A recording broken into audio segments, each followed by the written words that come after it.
শুধু যে বৈশাখী আসলেই পান্তা খেতে হবে ব্যাপারটা কি এমন? ব্যাপারটা অবশ্যই এমন না। গরমকাল আসলেই তো শুরু হয়ে যায় পান্তা খাওয়া, আর আমি তো পান্তা ভাত খেতে অনেক পছন্দ করি।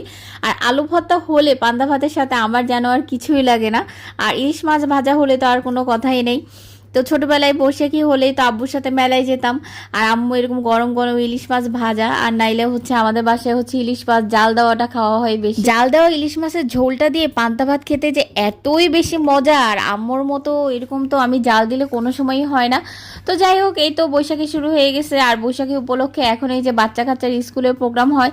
তো হচ্ছে বৈশাখীর আগের দিন তো আমার ছেলে স্কুলে প্রোগ্রাম ছিল, তো ওকে নিয়ে স্কুলে চলে গেছি। তো স্কুলে ছোটোখাটো একটা মেলার মতো আয়োজন করছে যাতে বাচ্চারা দেখে আনন্দ পায়। তো আমার ছেলে তো এইটা দেখে অনেক বেশি খুশি হয়ে গেছে। আর এখন তো হচ্ছে ঢাকায় সেরকম মেলাও হয় না, আর ওইখানে হচ্ছে বাচ্চাদের নিয়েও যাওয়া হয় না, যদিও হয় অনেক দূরে দূরে হয়, তো এত দূরে তো আর বাচ্চা নিয়ে যাওয়া সম্ভব না। তো ছেলেকে স্কুলে প্রোগ্রামটাতে নিয়ে আসলাম, এখানে এসে তো ছেলে অনেক খুশি হয়ে গেছে। তো ওদের স্যার ম্যাডামরা ওদের জন্য খেলনা আয়োজন করছিল, তারপর নাচ গান, সাংস্কৃতিক অনুষ্ঠান, ফুচকা, চটপটি, তো এই টাইপের অনেক কিছুর আয়োজন করা হয়েছিল। আর এই যে স্যার এখানে ওদের সাথে অনেক বেশি মজা করতেছিল, বাচ্চারাও ওনাদের এগুলো দেখে অনেক বেশি মজা পাচ্ছিল। তো এখানে হচ্ছে মুরগি, মোয়া আরও অনেক কিছুই ছিল।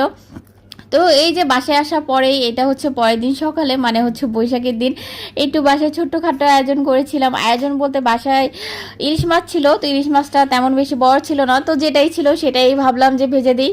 আর হচ্ছে আজকে একটু আয়োজন করে পান্তা ভাত খাওয়া। অন্যদিন তো নর্মালি আমি যতই রুটি খাই তারপরেও হচ্ছে মনে হয় কি গরমের দিনে একটু পান্তা ভাত খেলে শান্তি লাগে। তো গরম গরম আলু ভর্তা হবে, আর আলু ভর্তাটা করার জন্য আমি এদিকে কাঁচামরিচ আর পেঁয়াজ টেলে নিয়েছি। কাঁচামরিচ দিয়ে আলু ভর্তাটা হবে। আর চ্যাপা শুটকি ভর্তা ছাড়া কেন জানি পান্তা ভাতটা জমেই না।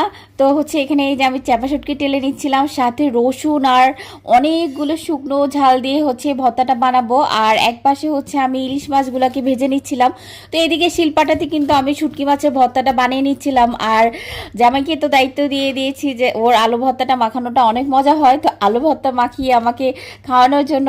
তো এদিকে শুটকি ভর্তা রেডি হয়ে গেছে, আর এদিকে হচ্ছে যে নাফির বাবা আলু ভর্তাটাও রেডি করে ফেলছে, আর আমার ইলিশ মাছ ভাজাও রেডি। তো খাবারের ভিডিও দেখলে কিন্তু মনে হয় যে 5 মিনিটে মনে হয় সবগুলো খাবার রান্না করা হয়ে গেছে, রেডি হয়ে গেছে, কিন্তু ভাই আমার এই ভর্তা ভাত করতেও পুরো 1-1.5 ঘন্টা সময় লেগে গেছে।